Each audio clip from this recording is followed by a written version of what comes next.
Good morning students. आज 11th class में अपन second chapter start करेंगे। हॉर्टिकल्चर के अंदर ऑर्चार्ड या उद्यान विज्ञान के अंदर उद्यान की स्थापना करना अपन पढ़ने वाले हैं। उद्यान के बारे में आप जानते हो कि उद्यान विज्ञान का मतलब होता है कृषि विज्ञान की वह शाखा जिसमें पुष्प, फल और सब्जियों संबंधित अध्ययन किया जाता है, उद्यान विज्ञान कहलाती है। Horticulture a branch of agriculture study with management of या cultivation of fruit, cultivation of vegetables and cultivation of flowers and preservation of vegetable and fruits. Horticulture का अपना पहला टॉपिक अपन लेते हैं उद्यान की स्थापना करना, उद्यान या गार्डन।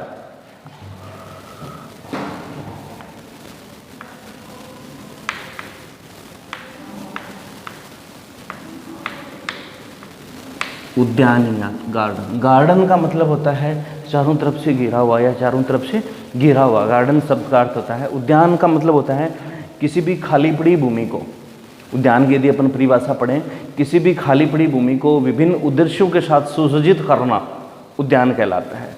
जैसे अपने उद्देश्य हो सकते हैं, अपन बिजनेस पर्पज से आम का, पपीता का बाग लगाएं तो अपना यहाँ पर्पज़ क्या है, बिजनेस पर्पज़। जब अपना उद्देश्य बिजनेस करना है या फलों की खेती करके फलों को बेचना है तो उसको अपन कहेंगे फलोद्यान या ऑर्चार्ड। दूसरा अपना उद्देश्य है अपन मनोरंजन के लिए उद्यान लगा रहे हैं, मनोरंजन के लिए बाग लगा रहे हैं किसी रेलवे स्टेशन के पास, एयरपोर्ट के पास या पब्लिक पार्क में, तो उसको अपन कहेंगे कि शोभाकारी उद्यान या ऑर्नामेंटल गार्डन है। दूसरा अपन अपने घर के पीछे सब्जियों की खेती करना चाह रहे हैं तो उसको अपन नाम देंगे गृह वाटिका या नर्सरी। तो कह सकते हैं कि विभिन्न उद्देश्यों के साथ भूमि को सुसज्जित करना क्या कहलाता है, उद्यान, गार्डन या बाग कहलाता है। बाग के प्रकार की यदि अपन बच्चों चर्चा करें तो सबसे पहला हो गया फलोद्यान। यह इसको अपन जानेंगे ऑर्चार्ड के नाम से। अब फलोद्यान का मतलब होता है कि किसी भी खाली पड़ी भूमि के अंदर फल वृक्षों की खेती करना और उसका उद्देश्य होता है बेचना, फलों को बेचना, तो उसको अपन कहेंगे फलोद्यान या ऑर्चार्ड। दूसरा अपन ये कह सकते हैं अलंकृत उद्यान।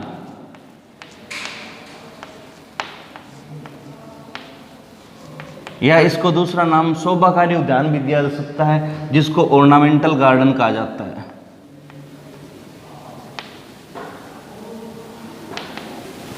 Ornamental garden.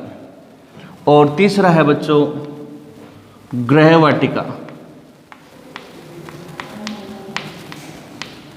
तीसरा है गृह वाटिका, घर के पीछे खाली पड़ी भूमि के अंदर आवश्यकता अनुसार सब्जियां उगाना, घर की पूर्ति के लिए गृह वाटिका कहलाता है।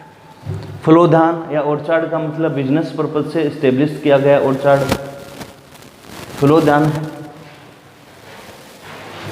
मनोरंजन के उद्देश्य से पब्लिक पार्क, शहर के किसी कोने में, शहर के बीच में, रेलवे स्टेशन के पास, एयरपोर्ट के पास, बस स्टैंड के पास शोभाकारी उद्यान लगाना क्या कहलाता है, ऑर्नामेंटल गार्डन या अलंकृत उद्यान। और घर के सदस्यों की आवश्यकताओं की पूर्ति के लिए घर के पीछे सब्जियां उगाना, एक दो फल वृक्षों को भी उगा सकते हैं, पपीता, केला आदि को क्या कहलाता है, गृह वाटिका या इसको किचन गार्डन के नाम से भी जानते हैं। अब सबसे पहला अपन पढ़ने वाले हैं अपने सिलेबस में, तीनों चलते हैं 11वीं के सिलेबस में, और तीनों में से सबसे पहले अपन पढ़ने वाले हैं फलोद्यान या ऑर्चार्ड। फलोद्यान या ऑर्चार्ड की स्थापना के लिए तो अपन कह सकते हैं फलोद्यान की स्थापना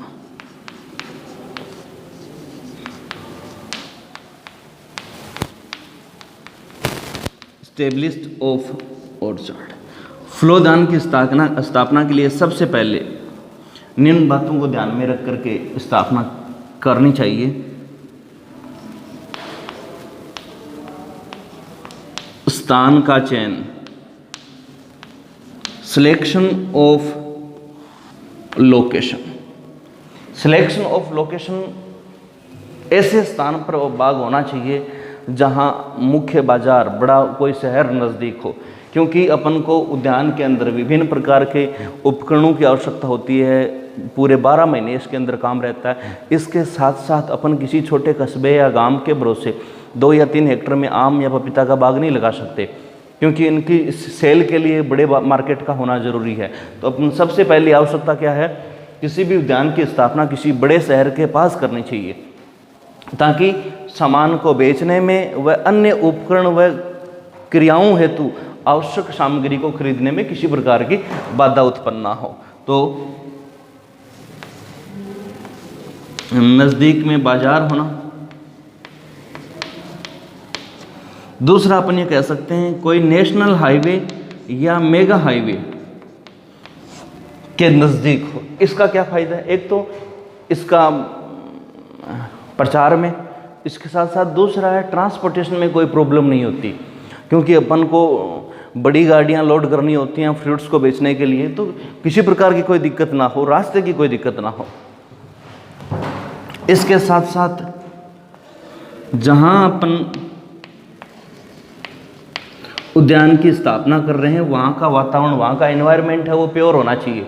एनवायरनमेंट प्योर होने का कारण है कि एक अनुसंधान के दौरान ज्ञात हुआ कि आम के बाग में ब्लैक टिप रोग सबसे ज़्यादा वहाँ देखा गया जहाँ आसपास में ईंट के भट्ठे थे, क्योंकि ईंट के भट्ठों से निकलने वाली SO2 गैस होती है, वो आम के बाग के अंदर ब्लैक टिप डिजीज़ फैला देती है। तो यदि वातावरण प्योर नहीं होगा तो विभिन्न प्रकार की व्याधियाँ, विभिन्न प्रकार के रोग होने की संभावना होती है। तो जहाँ उद्यान की स्थापना करनी है वहाँ का एनवायरनमेंट क्या होना चाहिए, एकदम से प्योर। नंबर 4, जल का स्रोत। जल का स्रोत होना आवश्यक है, क्योंकि अपन उद्यान में बिना सिंचाई के तो काम हो नहीं सकता। बहुत से कम ऐसे पौधे हैं जो बिना सिंचाई के प्रोडक्शन दे सकते हैं, उनको अपन बिजनेस पर्पज से नहीं लगा सकते, है ना। तो जहाँ अपन उद्यान की स्थापना कर रही हो वहाँ वाटर रिसोर्स होना बहुत ज़रूरी है। इसके साथ साथ मजदूरों की उपलब्धता,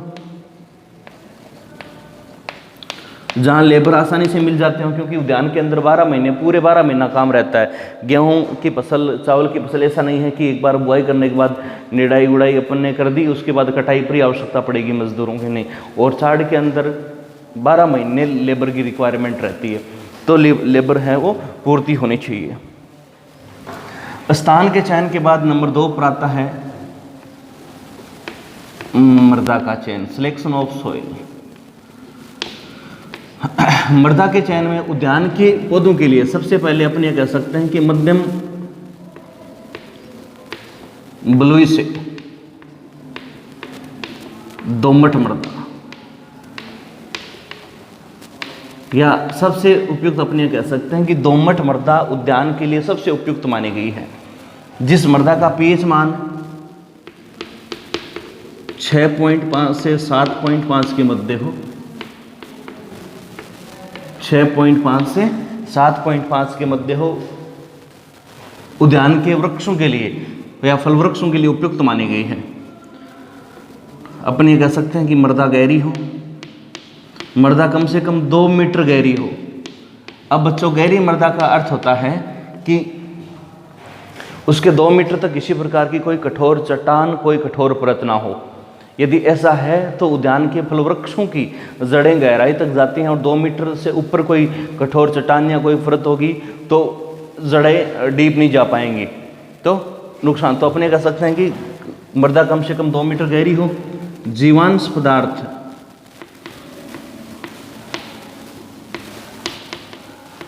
व उचित जल निकास हो। जीवांश पदार्थ व उचित जल निकास भी होना आवश्यक है। तो बिंदु ए में उद्यान की स्थापना अपन को निम्न बिंदुओं के आधार पर करनी चाहिए, या अपन ये कह सकते हैं दोबारा यदि अपन रिपीट करें इस बात को, उद्यान की परिभाषा क्या हो गई, किसी भी स्थान को विभिन्न उद्देश्य के साथ सुसज्जित करना क्या कहलाता है, उद्यान कहलाता है। उद्यान के अलग अलग उद्देश्य हो सकते हैं या प्रकार हो सकते हैं, जैसे फलोद्यान या ओरछाड़। फलोद्यान या ओरछाड़ का मतलब है केवल फल वृक्षों की खेती करना, किस उद्देश्य से? बेचने के उद्देश्य से, बिजनेस पर्पज से।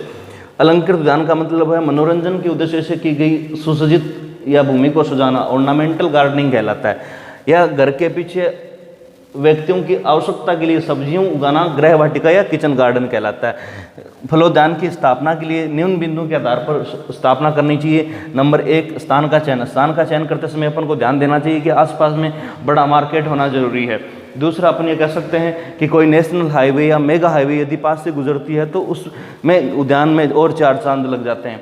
वातावरण प्योर होना चाहिए। इसका एग्जाम्पल अपने पढ़ा कि ईंट के भट्टों से निकलने वाली SO2 गैस आम के अंदर ब्लैक टिप रोग फैलाती है। इसलिए जहां अपन उद्यान की स्थापना कर रहे हैं वहां का वातावरण प्योर होना आवश्यक है। जल का स्रोत होना आवश्यक है। निश्चित रूप से सिंचाई की आवश्यकता होती है तो वाटर रिसोर्स कंपलसरी है। लेबर, उद्यान के अंदर लगभग 12 महीने काम रहता है तो मजदूरों की उपलब्धता होनी चाहिए उस क्षेत्र में जहां अपन उद्यान की स्थापना कर रहे हैं। उसके बाद सिलेक्शन ऑफ सोइल, मृदा का चयन करना।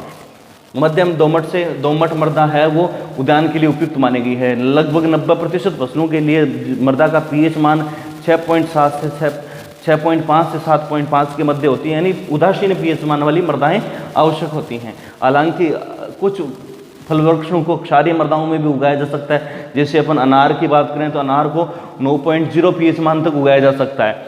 उसके बाद मृदा कम से कम 2 मीटर गहरी होनी चाहिए। गहरी मृदा का मतलब है 2 मीटर तक उसके नीचे कोई कठोर चट्टान या कोई कठोर परत नहीं होनी चाहिए। उसके बाद good organic material percentage and good water drainage system होना चाहिए।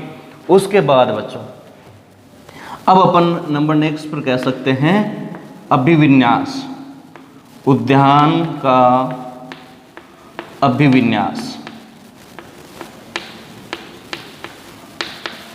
उद्यान का अभिविन्यास का मतलब है या अपने कह सकते हैं layout of orchard. Layout of orchard का मतलब है यहाँ पे सबसे पहले समतलीकरण।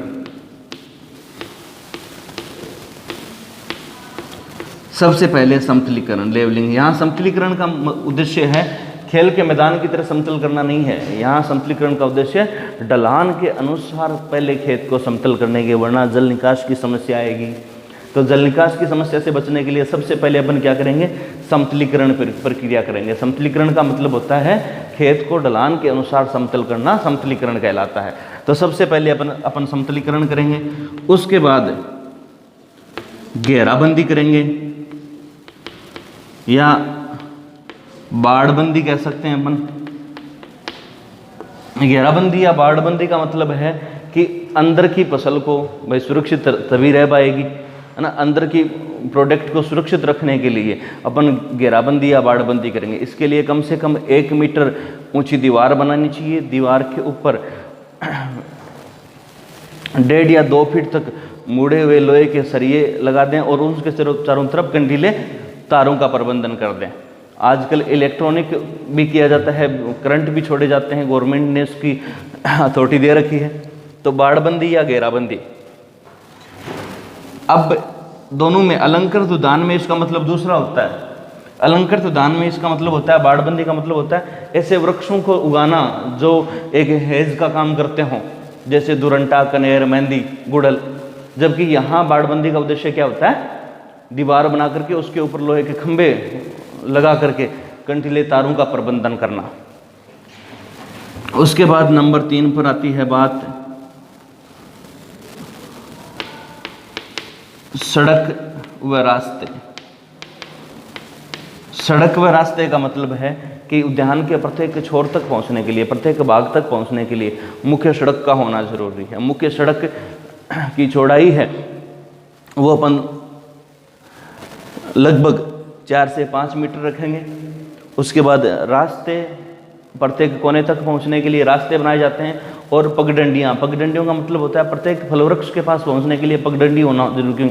जब भी अपन खाद का उपयोग करते हैं तो जैसे 5 साल का कोई फलवृक्ष है, जैसे आम का प्लांट है और उसकी उम्र है 5 वर्ष, तो उसको कम से कम 50 किलोग्राम गोबर की खाद देनी होती है। अब 50 किलोग्राम गोबर की खाद देने के लिए 2 हेक्टर में प्रत्येक पौधे के पास गोबर की खाद को सिर पर ले जाना बहुत मुश्किल होता है। इसलिए छोटी ट्रॉली के सहायता से यदि अपन ले जाते हैं तो इसके लिए रास्ता होना जरूरी है, पगडंडी होनी जरूरी है। तो इसलिए अपने कह सकते हैं सड़क व रास्तों की जरूरत पड़ती है। नंबर 4 पर अपन बात करें सिंचाई के लिए नालियाँ, जल निकास की नालियाँ हैं इन सब की व्यवस्था उद्यान के अंदर निश्चित रूप से करनी चाहिए। आगे के लेआउट में अपन प्लांटिंग सिस्टम पढ़ेंगे, कब पौधे लगाने चाहिए, कैसे लगाने चाहिए, उसके लिए गड्ढे तैयार करना है, कितने आकार के गड्ढे तैयार करेंगे, और पौधों को अलग अलग विधियों से लगाया जाता है जिनको प्लांटिंग सिस्टम अपन कहते हैं। रेक्टेंगुलर सिस्टम है, स्क्वायर सिस्टम, वर्गाकार विधि है, अपनी आयताकार विधि है, पंचभुजाकार विधि, त्रिभुज विधि, षटभुजाकार, हेक्सागोनल, ये इन सब विधियों के बारे में चर्चा करेंगे अगले वीडियो में, यानी कल के वीडियो में। उम्मीद करता हूँ आपको अच्छी तरह से समझ में आया होगा। धन्यवाद।